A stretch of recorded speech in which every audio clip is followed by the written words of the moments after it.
Muito bem, então unam-se a mim em oração, em primeiro lugar. Primeira coisa. Em nome do Pai, do Filho, do Espírito Santo. Seguir com uma Ave Maria. Ave Maria, cheia de graça, o Senhor é convosco. Bendita sois vós entre as mulheres, e bendito é o fruto do vosso ventre, Jesus. Santa Maria, Mãe de Deus, rogai por nós, pecadores, agora e na hora de nossa morte. Amém. prosseguimos em nome do Pai, do Filho. Amém.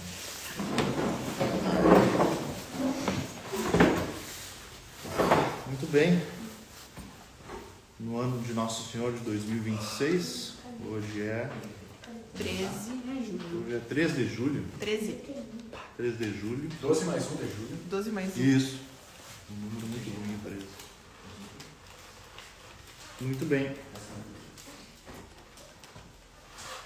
Quero que vocês me ajudem. Antes de começar a aula, quero que vocês me ajudem. Eu recebi um puxão da orelha. Estou falando muito palavrão em aula. Né? Então, mamãe disse, tá falando muito palavrão. Eu disse, sim, senhora. Então, eu quero diminuir os meus palavrões, tá? Que é isso? Isso é um mandamento. Eu já estou tentando cumprir um mandamento à risca ali. Obedecer, respeitar pai e mãe. Mãe falou, tá falando. Posso não concordar, eu posso achar que o palavrão é pedagógico, né? Mas a mãe pediu, então eu tenho que respeitar. Vou seguir. Muito bem, a aula de hoje, sexta aula. Nossa aula hoje, eu estou tentando responder uma questão. Já faz algumas aulas que eu falo sobre isso. Que a questão é quando que o caminho torna-se o cristianismo. Porque o caminho era o nome como eles eram conhecidos lá no começo. Os apóstolos, os discípulos, eles não se diziam, eu sou cristão. Eles eram os discípulos do Rabi, Yeshua, né? Mas esse movimento começou a ser conhecido como o caminho. Porque Cristo falou, eu sou o caminho, verdade, ele. Ego sum via, et veritas, et lux. Via, vita, vita, via, verita, né? Em latim. Então, foi daí que saiu, é o caminho. Eles são do caminho. O caminho que leva a Deus. Então para separar, quando é que o caminho que é dentro do judaísmo, quando é que ele sai e começa a trilhar a sua própria estrada, e aí torna-se o cristianismo. Então eu tenho que voltar um pouquinho lá atrás.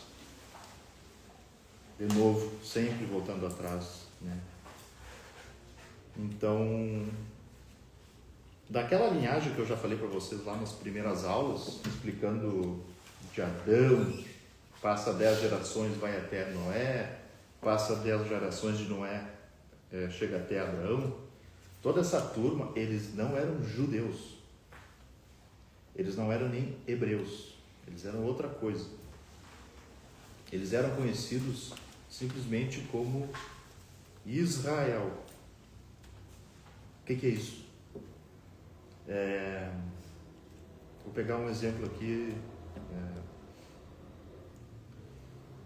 sem olhar para ninguém assim. Eu conheço alguém que o central da vida dessa pessoa é a leitura da palavra, é ir na missa, ler a palavra, ir na missa, ele quer conhecer mais esse mundo cristão, ele está sempre se convertendo novamente, é uma eterna conversão. Então o que move essa pessoa, por exemplo, eu sei que não é o dinheiro, o centro da vida dele, o norte da vida dele, ele não busca o dinheiro, ele não busca o poder, ele não busca fama ou mulheres, qualquer coisa. Tudo isso aí é idolatria. O que é idolatria? É quando você coloca qualquer coisa que não é Deus no centro da sua vida. Então o termo idolatria é basicamente isso. Se tu coloca nós estamos em época de Copa. O cara é viciado em futebol, fã do futebol. Futebol é central na vida dele, ele move toda a vida dele em volta do futebol. Ele não tem o espírito da transcendência, né? Sem querer, ele faz do futebol uma idolatria, né? Tu tem os jogadores que eles são ídolos, né? Mas pode ir para música, tudo isso é idolatria. Quando tu coloca qualquer outra coisa no centro da tua vida que não é Deus. E toda essa turma que eu falei, eles colocaram no centro da vida deles, era Deus. Contato com Deus, conexão com Deus, procurar conhecer a Deus. Eu quero saber onde está Deus. E por isso que eu vou rezar, por isso que eu vou... as minhas ações serão o melhor possível com as pessoas que estão ao meu redor. Porque eu sei que eles também são filhos de Deus. Isso é Israel. Então, a Bárbara é Israel. Espiritualmente falando, o termo técnico, ela é Israel. Ela é católica, sim, mas o termo técnico seria Israel. Ela não é considerada dentro da Bíblia uma idólatra, por exemplo. Ela coloca outra coisa no centro da vida dela. Não é futebol, não é música, não é sei lá, poder, fama, dinheiro. Ela não busca o centro. Eu sei que a minha esposa, eu sei o que ela busca é o Criador. Tá. Quando chega em Abraão, aparecem os hebreus, que é da raiz ivri, aqueles que estão do outro lado do rio, que basicamente eram as pessoas que estavam ao redor de Abraão, os alunos dele, os discípulos dele, que acabaram se tornando esse povo. Essa é a origem do povo hebreu. Aquelas pessoas que estavam ao redor de Abraão. Abraão não estava sozinho. Ele era basicamente um grande senhor de terras ali, né? É dito que ele tinha entre mais ou menos 40 mil discípulos, né? O próprio Cristo teve milhares de discípulos também. Teve uma parte específica que ele tinha 5 mil ouvindo ele, que estavam ali, que eram considerados discípulos, né? Depois ele puxa ali os apóstolos, os mais próximos dele. E aí o Abraão, ele era dito que era praticamente 40 mil. E é assim que nasce o hebreu, o ivri, aquele que está do outro lado do rio. Mas por que ele está do outro lado do rio? Porque ele saiu da cidade, ele não consegue mais viver dentro da cidade idólatra.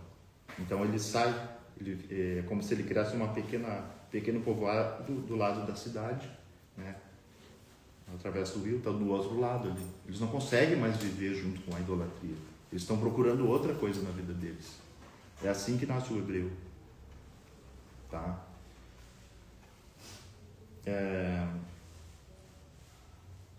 Avançando um pouco na história, quando é que o judeu aparece? Quando é que o judaísmo aparece? O judaísmo aparece com Moisés. Quando Moisés recebe ali ele recebe as leis, as tábuas, o judaísmo ele desce pronto e fechado do próprio Criador. Vocês têm que fazer isso aqui, vocês não podem fazer isso aqui. Vocês têm que comer isso aqui, vocês não podem comer isso aqui.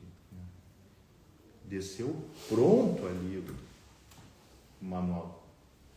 Vocês querem se aproximar de mim, vocês vão fazer isso. É assim que nasce o judaísmo.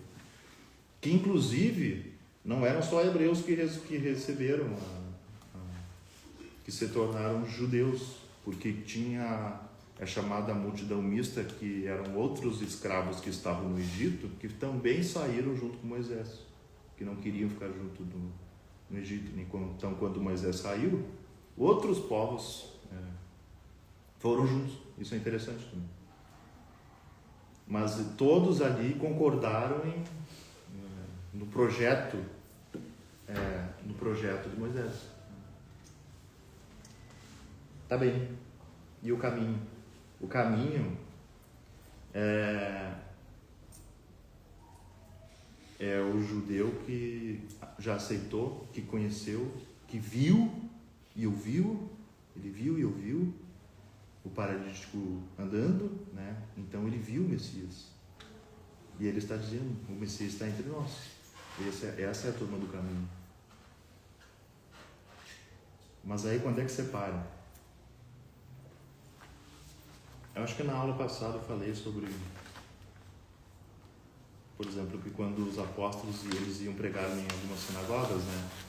E aí alguns sacerdotes expulsavam eles. Eu expliquei que esses sacerdotes, que eram os sacerdotes da época, eles não eram da linhagem sagrada de Arão e da tribo de Levi.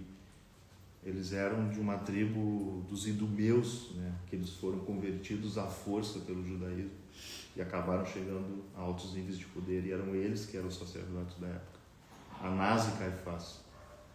A origem deles, tu não consegue traçar a origem de Anás e Caifás até... Eles não eram hebreus, entendeu? Eles eram o idumeu ali. Não é à toa que eles têm certas atitudes tão terríveis assim. Eles eram de raiz idólatra, né? O povo demora para se converter, né?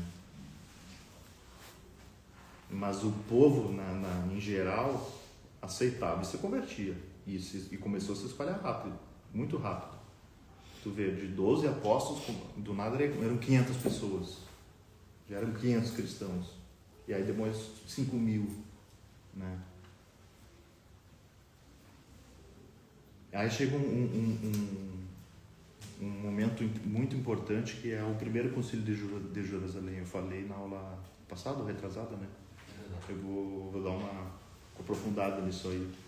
Que aconteceu mais ou menos entre o ano 48 e 52. É o primeiro concílio da igreja. Aconteceu em Jerusalém, que era o ponto central do cristianismo, do caminho, era Jerusalém. Teve uma outra aula que eu falei da biografia dos apóstolos, né? E eu disse que São Tiago Justo, ficou em Jerusalém, porque eu disse que de todos os caminhos que os apóstolos foram, que viajaram, não sei o quê, eu acho que ficar em Jerusalém foi mais difícil. Era uma turbulência ficar a cidade.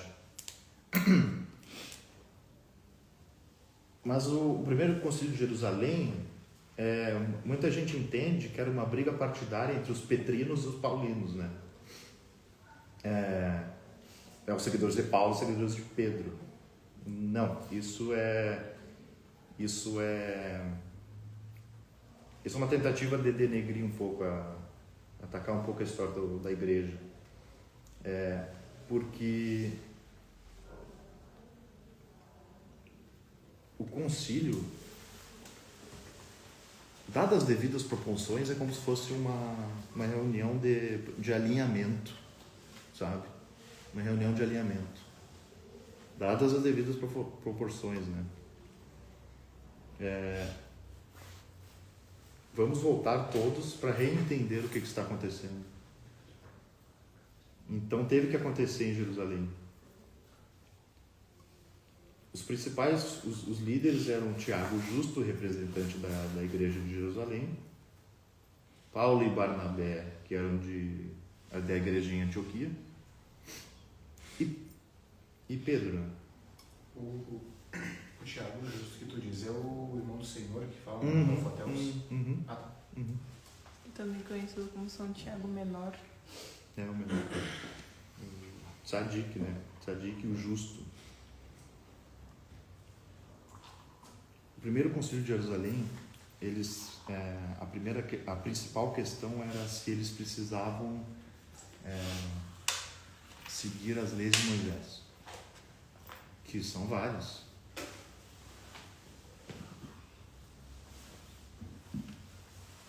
Mas o ponto central para entender o primeiro concílio de Jerusalém é que não era uma briga, não tem nada a ver com briga partidária, como nós estamos acostumados, né?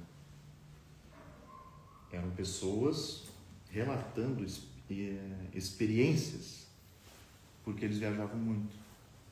E eles estavam catequizando as pessoas, eles estavam cristianizando as pessoas, né? Convertendo pessoas. E eles convertiam de povos diferentes, de culturas diferentes, né?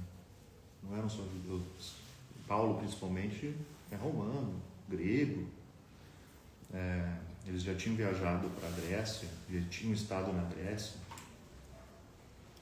Dá para dizer que foi tipo um sínodo, no sentido que o sínodo ele procura ser uma reunião para escutar todos os cardeais, ou na igreja ortodoxa, escutar todos os patriarcas, os emblemas. Vou dar um exemplo assim. Conta para mim, Guilherme, como que foi a tua experiência com os gregos? Eu quero a minha experiência aqui em Jerusalém com o nosso povo foi desse jeito. Conta para mim, Rafael, como é que foi a tua experiência lá em Roma, lá com os romanos. Foram assim que eles foram chegando às conclusões. É importante lembrar que eles ainda são judeus conversando, né? Então, 2 judeus, 3 opiniões. Parece que eles estão sempre brigando. Não, mas eles chegam no consentimento. É incrível isso aí. Porque no final eles chegaram no consentimento. Não tinha... Vou dar um golpe em Pedro. Porque quando a gente começa a ler um pouco sobre o primeiro concílio de Jerusalém, de acordo com alguns autores, nossa, parece que Paulo vai sair... Parece que Paulo quer dar um golpe de Estado em Pedro. Não é assim que funciona. Isso é uma visão moderna de reunião, de grupo, de pessoas. A gente está falando da igreja. Nós estamos falando de pessoas santas. Nós estamos falando de pessoas experientes que passaram por tantas coisas na vida, que viram e ouviram, e viram milagres e faziam milagres, mudavam a vida das pessoas. É uma forma diferente de agir entre o ser humano. Né? Então, efusivo. Mas no final, a palavra final foi de Pedro. Porque não é democracia.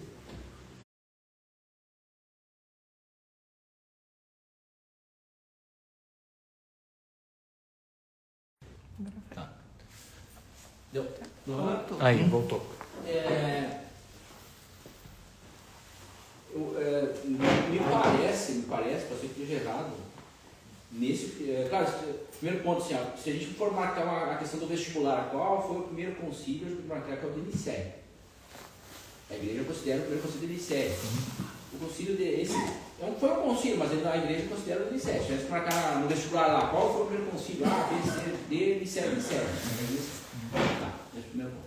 Mas a gente sabe que esse foi realmente o concílio, né? Jerusalém foi o concílio. O tema principal que eles se reuniram ali, até onde eu sei, posso estar enganado, o tema principal foi a circuncisão. Porque o Pedro ele dizia que a ideia dele era que não tivesse a tradição de que você tinha que se circuncisar para depois você ser batizado, coisa e tal.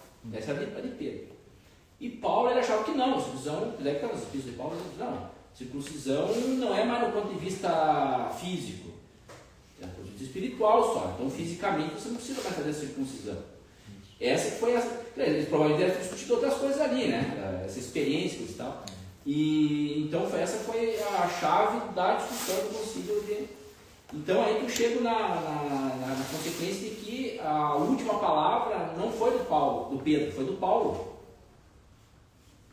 O São Pedro, ele a palavra pode ser do Pedro concordando, terminando o concílio. Sim, aí que eu ia chegar. Pode ser, sim. No aspecto de que o Pedro concordou com o Paulo e disse, então, eu realmente concordo contigo. Nesse aspecto, foi a última palavra do Pedro, né? Mas a ideia, digamos assim, quem ganhou, não entre aspas, entre 5 aspas, quem ganhou a discussão foi o Paulo. Isso. Não, mas é que assim, ó, para mim, para mim responder essa pergunta de quando é que o caminho se torna o cristianismo e sai desse judaísmo, a circuncisão, ela é uma coisa extremamente importante. Ela é um fato, um acontecimento e uma ação extremamente importante. Ela muda tudo. Então ela é muito é um negócio muito importante. É a primeira coisa que o Abraão faz, inclusive, né? 100 anos e tal.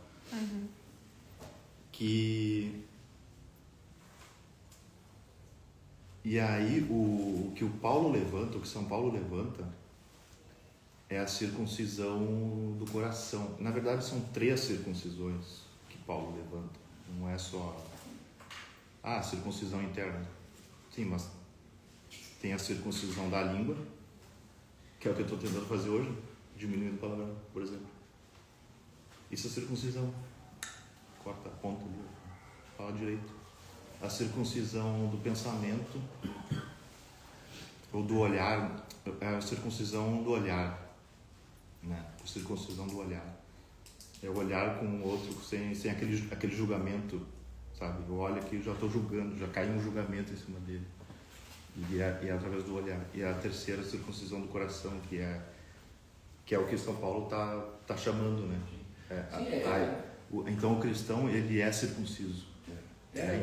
Porque antes de... Sim, não, exatamente. Então, a gente não precisa mais... A circuncisão que ele fala não é mais a física, é espiritual, é a circuncisão onde você mortifica os teus defeitos, as tuas inclinações, a tua concupiscência dos olhos, da carne, da soberba da vida. E aí, partindo disso, eu não preciso mais fazer sacrifício no templo, porque o sacrifício no templo é algo material. O Cristo se sacrificou por mim. Ele é o Cordeiro, se sacrificou por mim, então eu não preciso mais fazer. E eu estou fazendo sacrifícios todo dia, internamente. Entendeu? Então, começa uma coisa e vai... Começa com a circuncisão, vai... Então eu não preciso mais fazer sacrifício no templo. Não, tu está fazendo internamente. Cristo fez, tu está fazendo internamente. Você continua o sacrifício do Cristo, que ele já foi feito no corpo do Cristo, já acabou. Mas a gente continua fazendo sacrifício enquanto o corpo místico. Mas tem outra coisa no templo interessante também. Ó. O templo ele era extremamente perfumado por causa do Criador. Deus é perfumado. São Padre Pio, ele era muito perfumado, né? É um perfume espiritual. E esse perfume espiritual existia no templo e não existia mais na época depois que Cristo foi morto. Sumiu esse perfume. Era um baita problema, os sacerdotes tinham esse problema, assim. É sério, assim. Era um perfume espiritual, não é físico. Sim, porque lá no tempo de Moisés, na época do templo de Moisés, tinha os perfumes, tinha os pães ázimos e tinha o candelabro. Tá? E tinha os perfumes. Então ele pegava o perfume e levava, o sacerdote uma vez por ano, ele pegava o perfume e levava lá, passava o véu e levava lá no Santíssimo. E ali ele fazia aquele perfume ali. Tanto é que um dia os filhos do Arão pegaram um perfume que não era. E morreram os dois, porque Deus deu a forma, é esse perfume. Não falei mais sobre o perfume aqui, o que aconteceu, os dois morreram, né? Só que esse perfume agora, que era um perfume com incenso e cheiroso, com o Cristo, agora o perfume que tu tem que levar para você poder entrar no Santíssimo, esse perfume é a oração. Isso, é o interno. É a oração. Né? Então você não consegue entrar no Santíssimo hoje, né? Sem a oração. Isso aí. O sacrifício de odor agradável. Isso, odor agradável. Muito bom. A fumaça que sobe do sacrifício, né? Quando Deus aceita. Isso aí foi entre 42 e 52, mais ou menos, a época, né? Tem outra coisa interessante na época de Cristo, é que os oráculos se cessaram de falar, né?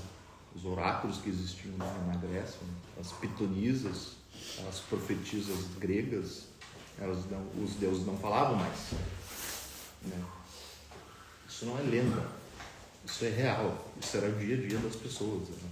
Tinha o profeta lá no Delfos. Delfos é um desses oráculos, mas eram espalhados por toda a Grécia, e eles, os deuses não estão mais falando, Apolo não está mais falando, né? Então, foi um acontecimento metafísico real, a gente consegue, né?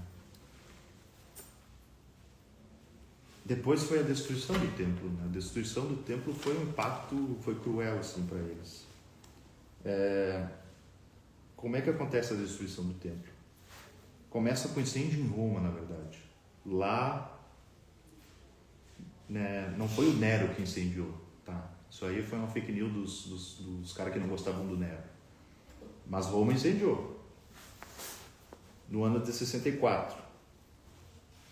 Por causa disso, o Nero aumentou os impostos. Quando tu aumenta imposto, o que acontece? Tu acha que o romano vai chegar na tua casa? Por favor, o senhor pode nos dar, ao invés de uma cabra, dar duas? Não, o romano não funciona desse jeito. Principalmente nessa época, porque, só para vocês terem uma ideia, no ano de 69, a instabilidade do Império Romano era tão grande que 4 generais foram imperadores no mesmo ano. De janeiro a março, de março a... teve 4 generais. Então, a estabilidade política fervendo ali, ó. Depois do Nero, né? O Nero foi uma desgraça por causa disso, na verdade. Ele causou instabilidade política, né? Depois que ele morreu, né? Aí, por causa disso, aí começa... Quando tu aumenta o imposto, aumenta a cobrança do imposto, aumenta a violência. Quando aumenta a violência, o que acontece? O povo se revolta. Alguns se revoltam mais do que outros. Esses são os zelotes, os sicários, né? Hoje a gente fala, o sicário é tipo o jagunço de alguém, né? Mas sicário era uma seita que existia na época de Israel. Eles eram, né, revoltosos, né? Tentavam atacar as legiões romanas, né? Os sicários, eles foram tipo descendentes dos zelotes, né? É dito que os cariotes, ele tinha conexão com os sicários, né? Que esses cariotes podem ser sicário, né? Mas eram 2 turmas assim de guerrilheiros, digamos assim. Eles tentam atacar a legião romana. Eles tentam atacar a maior máquina militar que o ser humano já criou. Tá. O que vocês acham que vai acontecer? Vai acontecer um cerco em Jerusalém.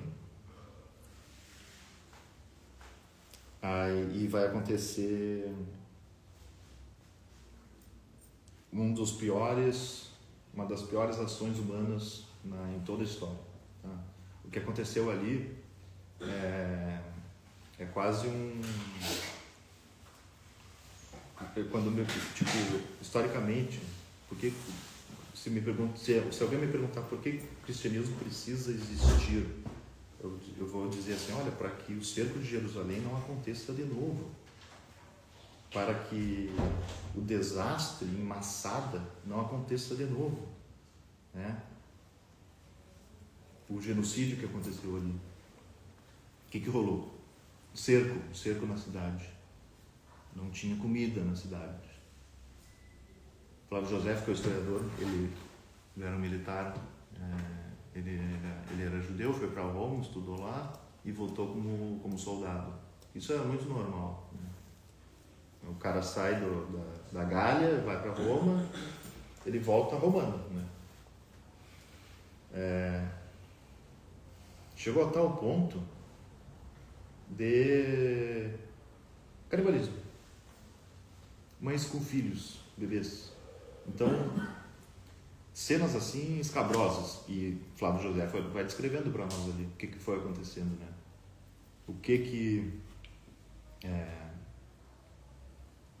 Os horrores da guerra, tá?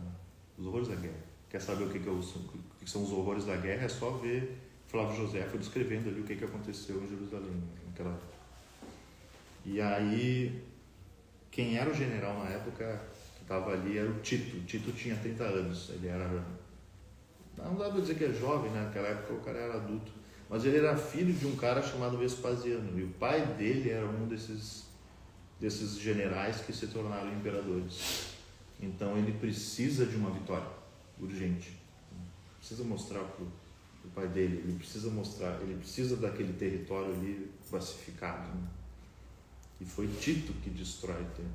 O general Tito. Roubam os instrumentos sagrados, a menorá, os incensos, todos os objetos sagrados ali, eles são roubados, são levados para Roma, né? E aí o templo é completamente destruído, né? No ano 70. E aí tem uma coisa que é um acontecimento que é a fortaleza de Massada. E é interessante que eu já vi vários santos e muitos teólogos falando sobre isso, tipo, a igreja não pode se transformar em Massada. O que foi Massada? Massada era uma fortaleza que ela ficava no alto de um monte, assim. Tem um monte, lá estava Massada. Ela era, não tinha como chegar lá. Era impossível derrotá-la invadindo-a. Então o que fizeram? Eles só cercaram e esperaram. Tinha mais ou menos uns 1000 entre zelotes e sicários, e 993 se mataram. Todos eles. Né? Só os últimos 7, né? Não se mataram, pediram para... Flávio José conta sobre isso, né? Que eles ficaram nos altos das muralhas e conversando com os legionários, dizendo: não existe mais uma resistência em Massada. Existem 7 pessoas querendo. Aí os legionários pegaram eles, claro. Mas aí que tá, tipo, não dá para você fechar na tua fortaleza. Isso pode acontecer. Eles criaram a própria armadilha para eles, né? Que é a fortaleza, né? Impenetrável, não tinha como penetrar, mas foi assim que a máquina militar romana funcionou, né? Eu vou dar um jeito dele. Eu preciso conquistar isso aqui, algum jeito eu vou fazer e conseguiram. E aí que tá. Depois do templo, depois da destruição do templo, essas revoltas aí, e esse mundo é morte, o romano já começa a ver o judeu com outra coisa, assim, para ele virou um povo difícil de lidar, entendeu? Faz uns 100 anos que a gente está aqui nessa terra e só deu problema e revolta, então não quero saber muito desse povo, né? É aqui que começa o êxodo. Eles começam a sair dali. Eles vão muito para a Babilônia, para o Iraque, o atual Iraque, né? É lá que o Talmud é escrito anos depois, né? Porque já que eles perderam o templo, saíram da cidade, estão perdendo tudo, entendeu? A única coisa que eles têm são os escritos deles, a cultura deles. E aí eles começam a passar tudo isso para o papel. Aí criam uma enciclopédia. O Talmud, ele é uma enciclopédia, né? Digamos que é como se nós perdemos a Alegrete, foi destruída, mas sobrou nós. Vamos morar lá em Rosário, mas a gente vai botar no papel toda a cultura alegretense. A gente precisa salvar tudo, né? O Talmud é assim, nasceu assim, ele é gigante, ele é muito grande, né? Eles foram para a Babilônia, Iraque, ali. Eles começam indo para lá, ficam um tempo ali. Eles vão porque depois os apóstolos encontram eles na Síria, na Turquia. Muitos vão para a Turquia, né? Já são essas comunidades já que saíram de Jerusalém, saíram de Israel já. Porque o próprio povo estava cansado, não aguentava mais. Né? Então saíram. E aí tem sinagogas nessa época na Turquia, na Síria, né? na Armênia, né? Até na Etiópia. Alguns foram para a Etiópia, que é na África ali, foram se espalhando um pouco na Turquia, foram alguns para a Grécia também. E aí quando os apóstolos vão se espalhando, viajando, eles encontram essas comunidades ali. Né?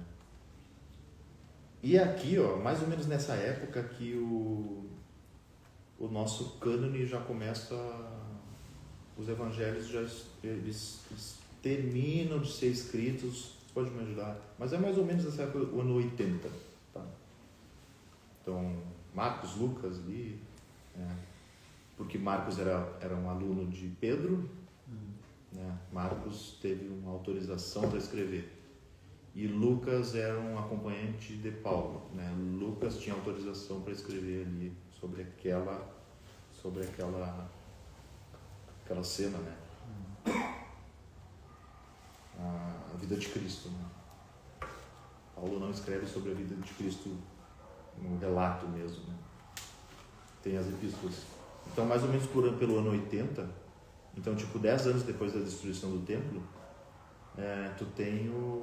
já começa a se fechar ali o nosso Novo Testamento. Né? Faltava só João? Isso, Na verdade, João morre de 110, alguma coisa assim. É o único ele vai longe. É o único profeta no meio dos apóstolos. Né? Em que sentido? Que ele teve visões. O profeta, a profecia, é um nível espiritual ali. Os outros não tiveram profecia. Ou se tiveram, não tiveram autorização para escrever, por exemplo. João teve, e inclusive autorização para escrever, mas tem um porquê, né? Tudo sabemos, né? Anos ali com a Virgem Maria. Né? Uhum. E o João escreveu sobre um outro ponto de vista, né? Ele escreveu sobre o ponto de vista de como que era a mística do Cristo, né? Uhum. Isso do ponto de aí, vista isso espiritual do Cristo, né? Da Isso relação aí. dele com o Pai, né? Aí, perfeito, porque agora é a ponte. Aí falou a palavra perfeita, a evolução da mística. Depois disso aí, vem. Deixa eu ver como é que está meu tempo, ver se dá para falar das Também, duas. tá bom. Tá bom? Tá. Porque vou falar do Didaquê e do Pastor. São duas obras. Tá? Vamos por partes. O Didaquê. O que é o Didaquê?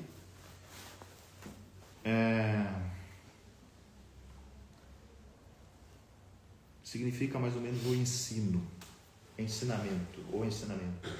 Vem de didática, né? Quer dizer, didática vem de didaquê. Isso, vem de didática, né? A didática vem do didaquê, né? Mas eu vou te ensinar. O ensino, o título melhor seria o ensino dos 12 apóstolos. Né? Se quisesse botar na Bíblia E quase entrou. Calma. E quase entrou. Nós vamos por partes. Ó. Acho que tem que dar um macho pra mim aí. Tá só com uma macho, não tá pra mim. Como é que é o didaquê? Eu tenho autoridade. O didaquê era uma coisa impressionante, incrível assim. Todos eles, quando eles estavam pregando, eles citavam, porque Paulo viu, porque Pedro viu, né? E no didaquê está escrito tal coisa. E no Pastor, que é a próxima obra que eu falo, o Pastor de Hermas, né? Está escrito tal coisa. Inclusive nas homilias eles citavam o tanto de Didaquê quanto o Pastor.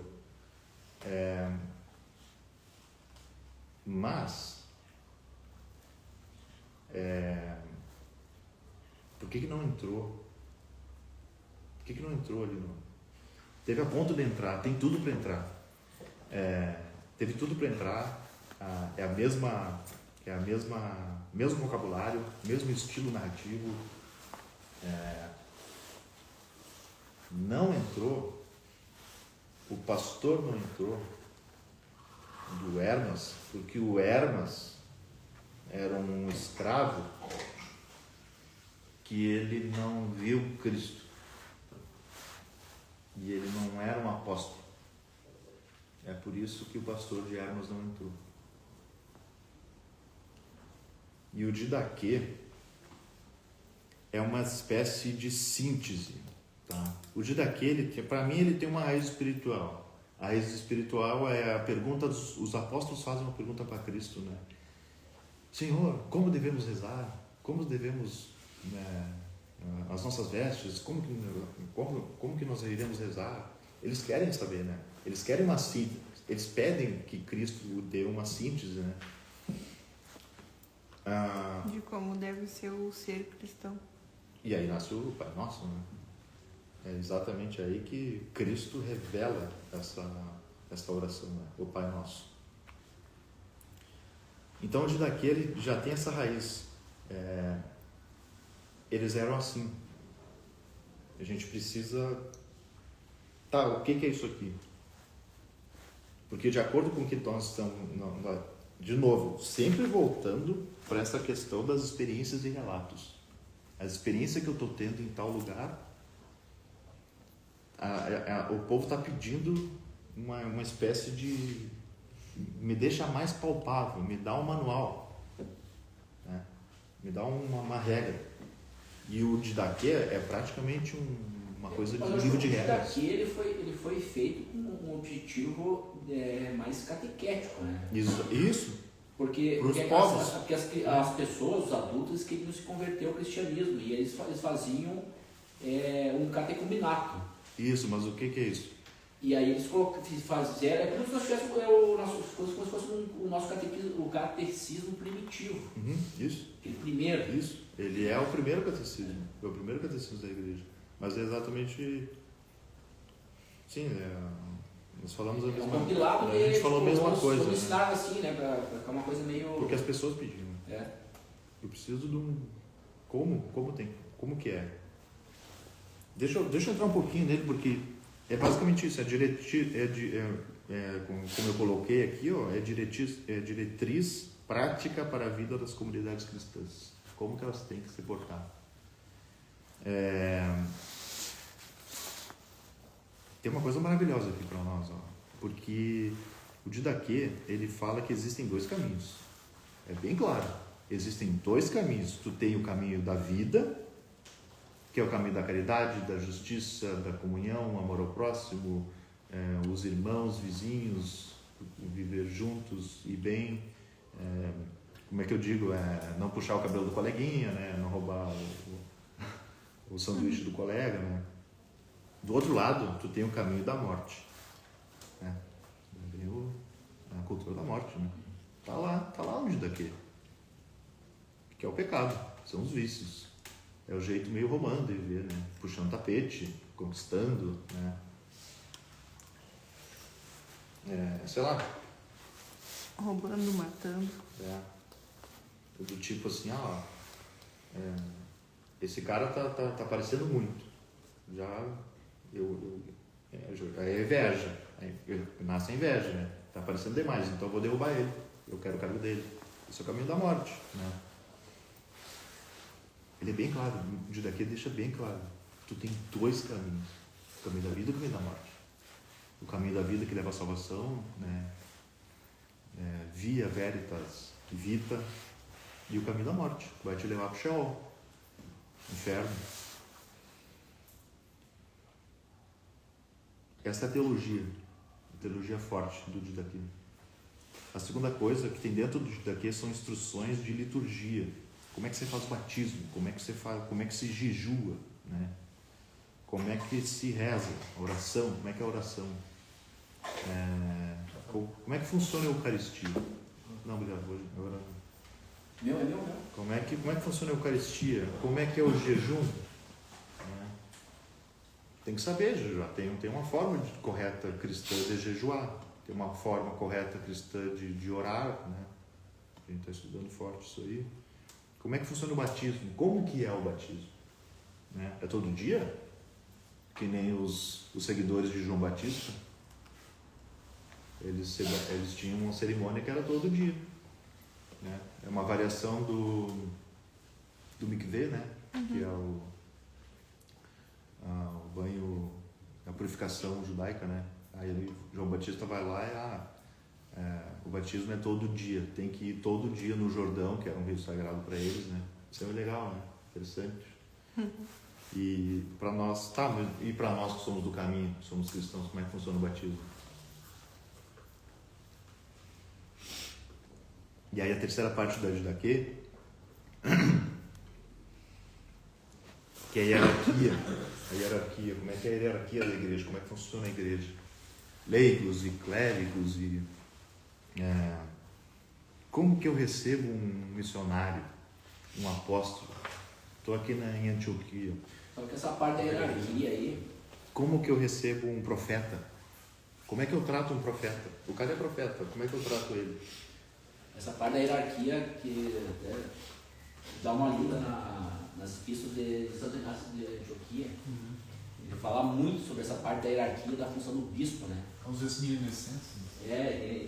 São vários. Então ele fala o tempo todo sobre o capítulo que fala sobre a função do bispo, né? Mas aí o bispo é assim, a coisa mais importante. Ele estava vivo, né, quando o Didaquê foi escrito. João. É muito provável que ele estava ali na turma que então ele criou enfatiza muito essa parte hierárquica, né? Quer dizer, tem uma tradição, né, em Cristo, os apóstolos, porque tem os bispos. O bispo já é a continuação mais imediata dos apóstolos, né? Isso. Eles diziam que o bispo é tudo para você, tem que... Deus o livre você respeitar o bispo. E como é que eu escolho um bispo? Como é que eu escolho um diácono? Está lá no Didaquê. Né? Explica direitinho. Tem que ser uma pessoa exemplar, né? Aquela coisa toda ali. Não entregue Tinha que ser aceito pela comunidade, né? Isso. Na verdade, quase a comunidade que indicava, né? Ele é... Porque ele é, tipo... Porque não tinha assim, eu quero ser bispo. Não, na verdade não, você vai ser nosso bispo. Tipo, a pessoa mais forte, assim, espiritualmente é o fulano, sabe? Então, ele tá ali no Didaquê. Aí outra coisa que o Didaquê, ele não tem um autor, né? É meio parecido com o Talmud um pouquinho, porque não tem um autor. Foram eles que se reuniram e para mim não foram só os 12, tá? Para mim o Santo Inácio estava junto, porque ele era aluno do São João. Então ele estavam os apóstolos juntos ali e alguns alunos mais, né, nota 10. Não sei quem é que compilou. Trabalhando aquilo ali. Então dá para dizer que foi uma obra escrita por muitas mãos. Muitas mãos. E o pastor veio um pouco depois. Escrito por um cara chamado Hermas, e como bom místico a gente sabe muito pouco sobre a vida dele. Sabemos que ele foi um escravo, sabemos que o pastor de Hermas, ele trata sobre uma questão muito forte na época, que era como é que funciona a salvação, como é que funciona o arrependimento, né? Eu me batizei, estou no caminho, cometi um pecado grave, e agora o que eu faço? Isso, uma questão que aconteceu com ele, por exemplo. E agora? O que eu faço? Então, Perdi a salvação? Eu perdi, o que eu vou fazer agora? Então é dito que ele recebeu um contato, dá para dizer, com um anjo, que seria o anjo do arrependimento. E este anjo estava junto com ele escrevendo este livro. Então esse homem, o Hermas, ele não entra ali no sentido de profeta. É uma nova categorização, historicamente falando, seria do místico. Entendeu? Não é o profeta, não é Deus falando através da boca dele, a ponto dele não ter nem vontade própria. Não é mais ele falando, é Deus falando através. Isso é o profeta. O Hermas é diferente. Ele está escrevendo por inspiração angélica ali, né? E foi...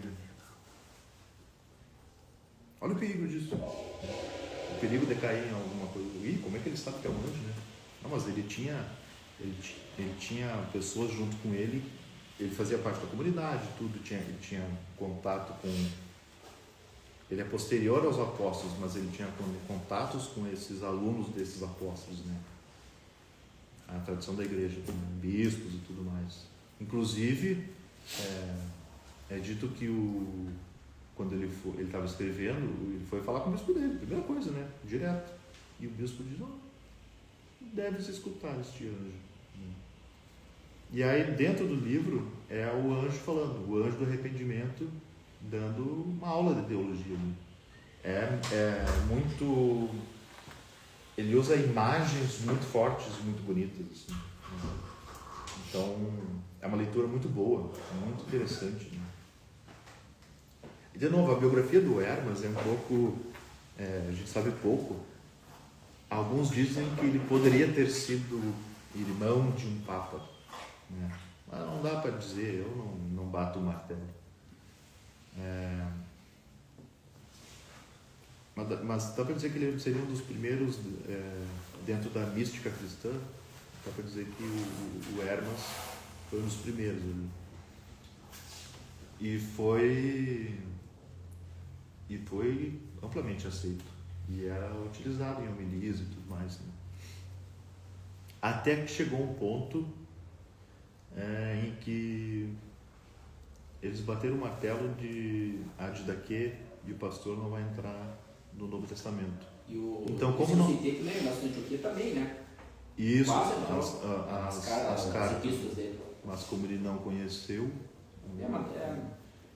e como ele não... Que o Santo Inácio de conhecia o João, né? Não, Cristo. O Cristo. Eles usaram como critério Mas quem daí conheceu. Lucas não teria entrado, né? O Paulo também não viu ele. O Paulo ainda não dizer que conheceu. Assim. Mas não, foi muito brevemente. São alguns dos porquês. É que eu acho que já estava meio que fechado também, né? Tem uma próxima aula que eu quero falar sobre o Evangelho de Tomé. Como é que começou a aparecer essas coisas, né? Então, São Felipe. Por que o Evangelho de Tomé não está lá dentro? Calma, vou entrar nisso aí. O Apocalipse de Pedro. Trabalhando um pouco mais a aula. E aí até o Apocalipse de Adão também. Você já leu o Apocalipse de Adão? Muito louco. E aí eu vou explicar por que entrou, por que não entrou, tá? Mas o Didaquê, aí quando chegou assim, o Didaquê e o pastor, só para terminar aqui, ó, quando o Didaquê e o pastor foi decidido que não vai entrar, então eles pararam de ser usados nas homilias. Mas eles eram, os cristãos ali, o povo, ele era incentivado a conhecer e ler essas obras. Como é que fala? Então, escritos para edificação do povo. Exatamente, tu pode ler, eu até te incentivo a ler o Didaquê e o pastor, né? Mas o padre já não pode usar na homilia, o bispo também não, então vamos usar só o que a gente entendeu que é as alturas da espiritualidade, que são os evangelhos ali. Tem uma outra obra que é bem interessante que chama-se Os Princípios. De origens, chama-se Ars Arcons, alguma coisa assim, como é que é? O Arcos, né? Então os princípios, o princípio da flecha, do momento da flecha é o arco, né? Então o que o Orígenes fez? Por isso tem alguns erros e tal, né? Mas só que o Orígenes falou, ele pensou assim, eu quero saber, depois que ele se converteu, ele se converteu por causa do prólogo de São João. E aí nós apresentamos, eu quero saber assim, como que a comunidade cristã no mundo está ensinando, o que realmente eles estão ensinando por base. Então ele foi em Roma e conversou lá com o pessoal de Roma, o que vocês ensinam aí, que foi o Cristo que ensinou mesmo, não aquilo que vocês aumentaram, acrescentaram, aquilo que vocês aprenderam. Os axiomas.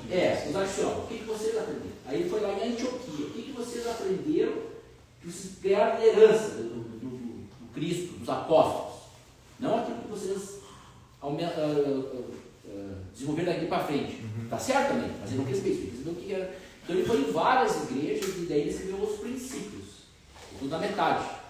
Então entra mais ou menos nesse negócio da história, né? Como é que diz assim, Do Orígenes? da origem, né? Da herança apostólica ali, naquela época mesmo, né? Então ali ele fala o que eles falavam, quem era Deus, quem era o Cristo, quem era o Espírito Santo, É a primeira como é que era o homem, como é que era a queda, como é que era tudo isso aí, logo depois daquela sucessão apostólica imediata ali, né? É muito interessante, vale a pena. Os princípios. Um livro fino assim. Tem na editora Paulus, depois tem uma história, vale a pena ler ali também. Muito interessante esse livro. Aí com essas obras aqui, como o pastor do Hermas, o Didaquê, aí já é cristianismo. Já é o cristão. Não é mais o caminho, não é um judeus que aceitaram o Messias, né? que na verdade foi o primeiro problema teológico entre os cristãos. Eu falei no Shema, o primeiro problema teológico entre os cristãos e os judeus foi isso. O Messias. Ele veio. Não, ele não veio. E na verdade foi por causa disso que começou. Eu não consigo. Isso é uma coisa que é o centro do. Se tu diz que não veio, então vai por outro caminho. Por que os judeus diziam que Cristo não veio? Tinha tanta evidência que ele era o Cristo. Boa pergunta. São João não responde. Está lá na primeira epístola. Porque os judeus eram maus. Os judeus eram maus. Ele diz com todas as palavras, os judeus não reconheceram a luz com todas as evidências porque eles eram maus. Quando a pessoa é má nas suas ações, eles não aceitam a luz. Está lá na primeira carta de São João, a Epístola de São João. Depois que ele fala com Nicodemos ali, que ele fala que eu conversei contigo, que Cristo disse, Moisés levantou a cobra no deserto, agora vai ter eu que você levantar, e tal. Né? Se vocês crerem na cobra lá, a cobra vai picar, vocês vão viver. Quem for levado, se vocês crerem em Cristo, eu vou ser levado, como Moisés. Quem crê em mim não vai ser morto, né? Mas por que os judeus, a partir de todas as evidências que tinham, eles tinham evidências, não tinha como não dizer que era, que ele não era o Cristo, por todos os milagres, né? Pela ressurreição, por tudo. Aí o João diz, mas por que eles não acreditaram?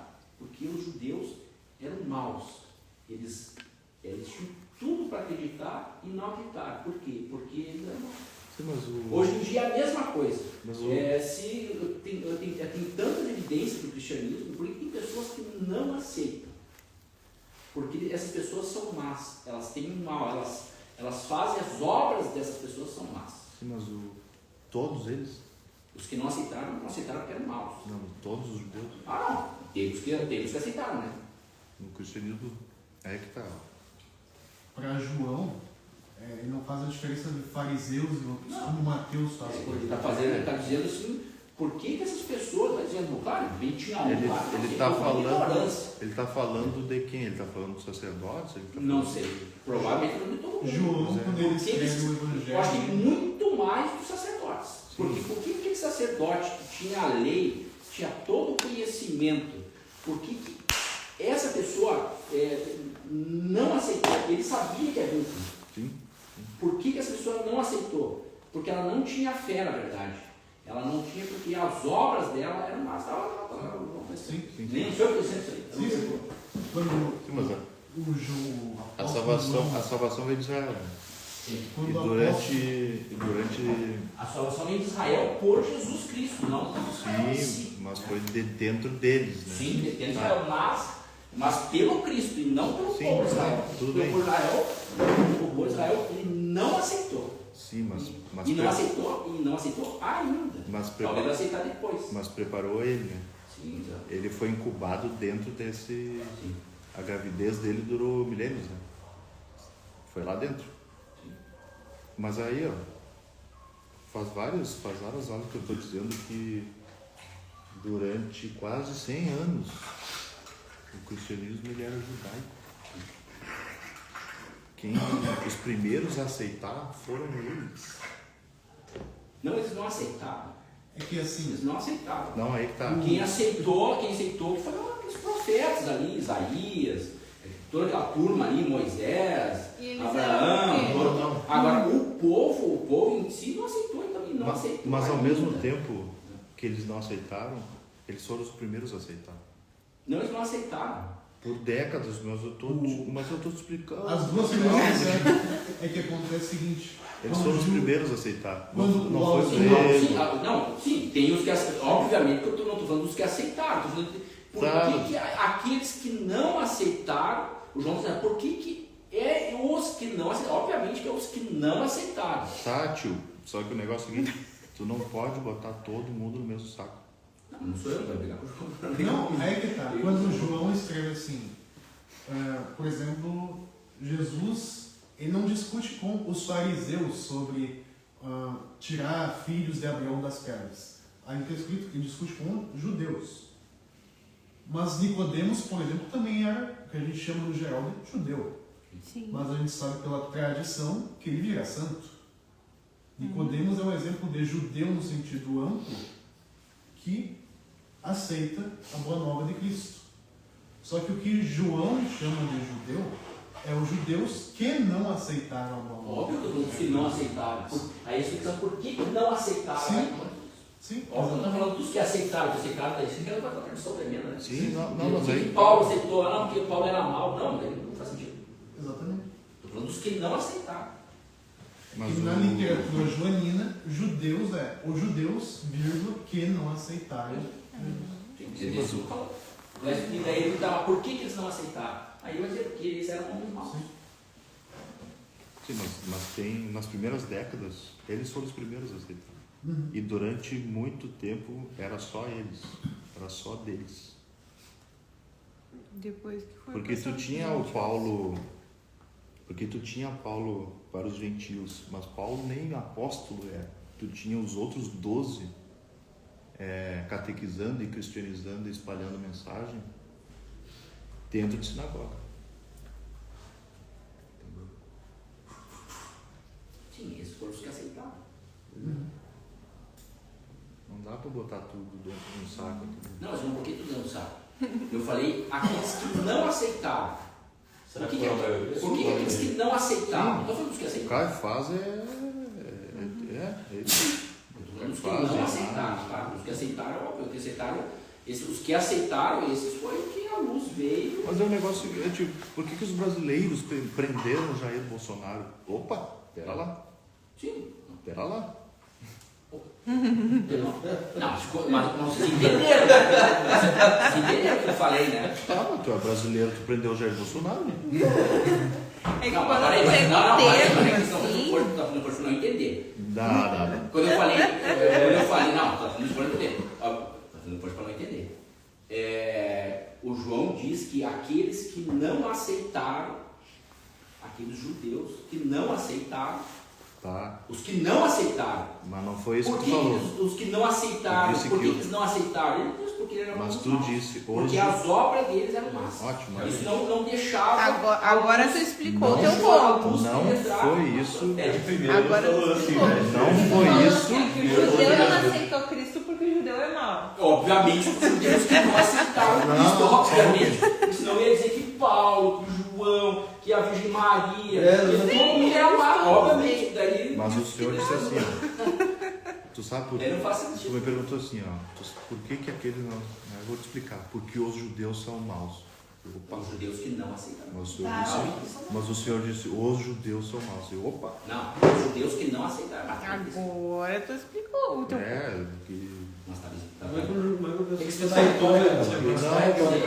Porque assim, ó, todos os apóstolos Porque aí, claro, São quando a gente judeus. vai pro texto analisar São João, ele não diz que os judeus são maus. Então, porque se ele dissesse que os judeus são maus, então ele é o pior dele. Mas é uma coisa ruim. É que é mais uma questão de linguagem do que conceitual, na verdade.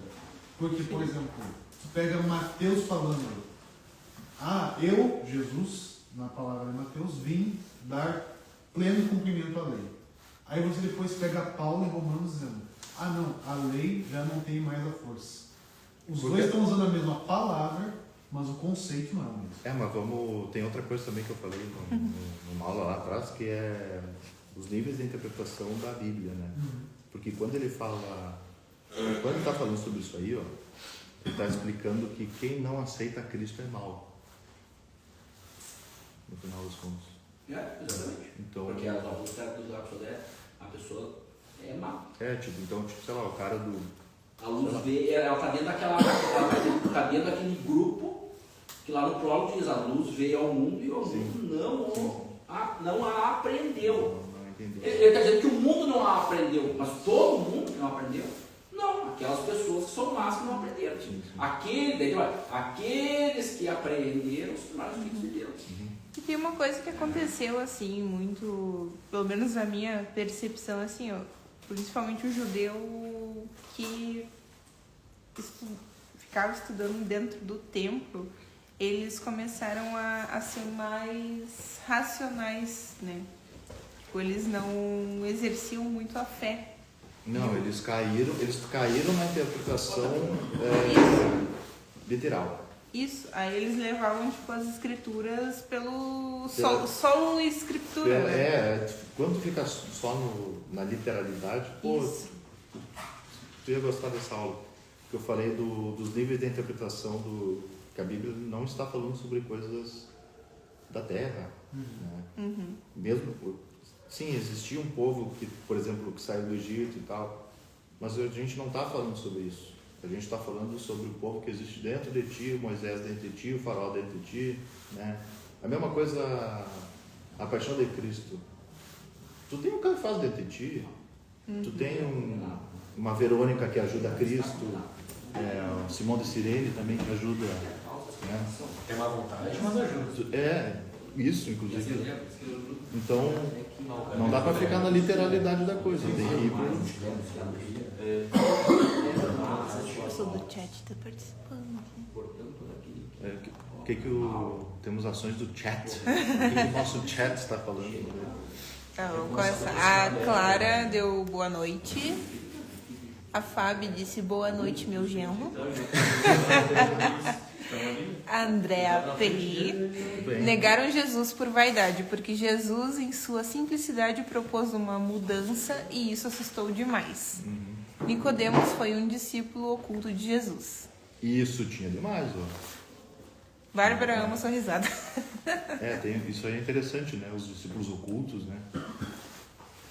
Que Nicodemos era um, porque Nicodemos patrocinou todo mundo. Ele era rico, né? A gente tem isso aí, é bem interessante essa história. José de Arimateia. Isso, José de Arimateia Arimateia. também, ele era do Sinédrio, a esposa de Pilatos também, ela era a esposa. Cláudia. Cláudia, discípula oculta ali.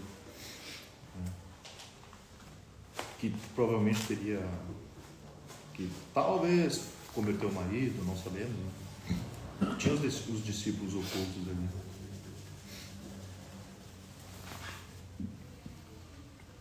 Quem não aceita Cristo é mau, né? A origem da coisa é isso, né? A gente tem que ir lá no fundo da interpretação, né? Então, chegamos ao fim. Eu acho que na próxima aula eu vou falar um pouco sobre... Vou falar um pouco sobre heresia e um pouco sobre as interpretações muito loucas que estavam acontecendo na época, né? Vamos falar sobre alguns grupos que a história chama de gnósticos, tá? Vamos falar sobre as primeiras heresias, tá? Que foram, acho que juntando todas, dá para dizer que foram umas 15, tá? Foram todas refutadas e eu ouço hoje as mesmas heresias que já foram refutadas. Vocês vão adorar isso, porque vocês já ouviram. Porque Cristo isso, não sei o que. Isso aí é uma heresia que já foi refutada lá no ano tal, no conselho tal. Tu acha que tu está inventando algo novo? É verdade. Tu acha que tu, BR, está inventando algo novo? Tu acha que tu tirou isso do nada? Não é capaz de fazer isso. Mas como é que os caras meio entender, né? 1 é 3 e 3 é 1. É difícil, né? Tudo começou por isso aí, né? Na verdade, começou assim, né? Sim. Para uns, para dizer que 1 não era 3 e 3 não é 1, e daí eles pensavam, não, eu tenho que encaixar, como é que eu tenho que encaixar? Bom, que Cristo não é Deus, que o Cristo é criado. Não, e os dois deuses. Ou se não, para justificar, daí os caras saem. O Deus do Antigo Testamento era né? Era duro, era mal. Era duro, ele era mal. Era um Deus e depois é outro Deus. Acabou. É o Deus 2.0. Nem o Espírito Santo é uma pessoa. Eu já ouvi em aula, professor de história dizendo isso, né? É burro, né? No livro Princípios de Origem, bem no começo, ele fala, dá um resumão das heresias no começo, ele divide os heréticos em 2 grandes grupos. Aqueles que consideravam. Não, 2 grandes não. Ele pega todos os heréticos e diz que ele tem algumas ideias comuns. A primeira ideia comum é que Deus, esses dois, é o mesmo Deus, mas o Deus do Antigo Testamento, que é mau, não é que ele é mau, que ele é bravo, que ele é severo, ele que ele castiga, e o Deus do Novo Testamento, Deus misericordioso, Deus misericordioso. Então e aí o outro é em relação à Trindade, né? O número. Trindade. O problema era o número. Então, as heresias elas giram em torno disso aí, né? Em torno disso aí. E aí, o outro é que Deus, então, ele era. Para você não tinha como tu dizer que Deus era trino, não é possível que o 1 seja 3, então o que eles diziam? Que Deus Pai era Pai, com a criação do mundo ele era o Espírito Santo, e com a encarnação ele era o Filho. Mas era o mesmo Deus. Daí serve justificar que aí serve né? Justificar, Modalismo. Os modos de ação do inclusive as heresias, é a mesma denominação. elas começam junto ali com ele e vão até o 500 e tanto, né? Elas vão passar do curso, mas eu vou tentar passear por todas elas, tá? Até por isso, eu vou mostrar que vocês também já ouviram essas heresias por aí, né? Que Deus é corpo, né? Tipo...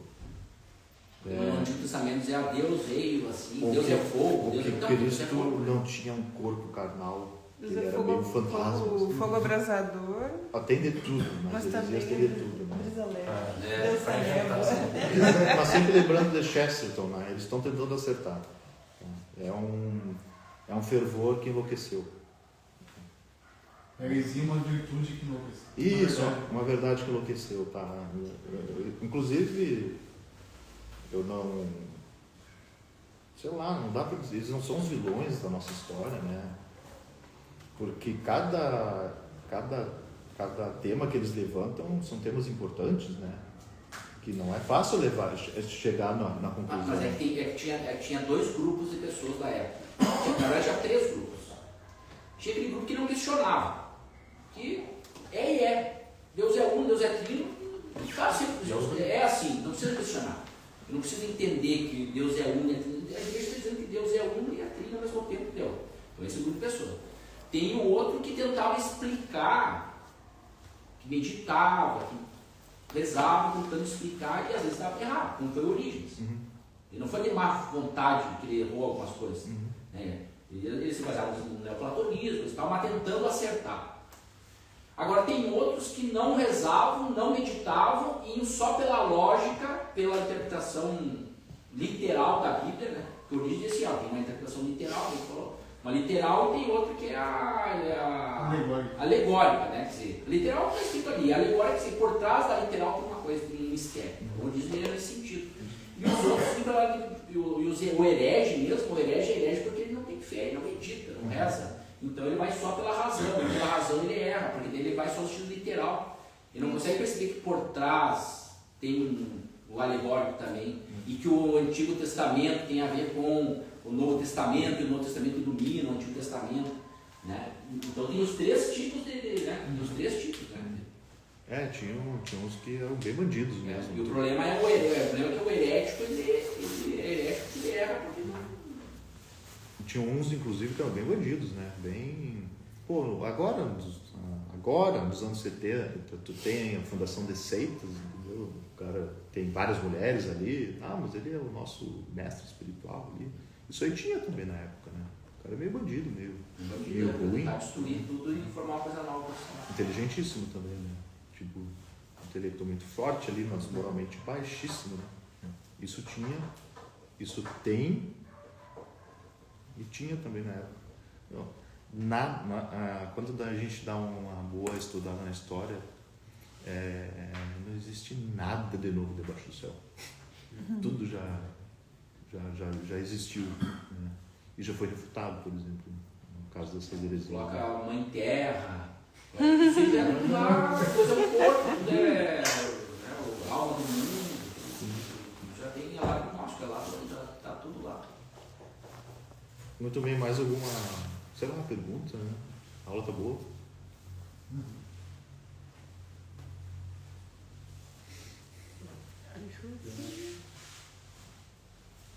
Tá bom? Acho que tá bom. Bora? Muito bem. Então, vamos encerrar. Senhor. Ave Maria, cheia de graça, Senhor é convosco, bendita sois vós entre as mulheres, e bendito é o fruto do vosso ventre, Jesus. Santa Maria, Mãe de Deus, rogai por nós, pecadores, agora e na hora de nossa morte. Amém.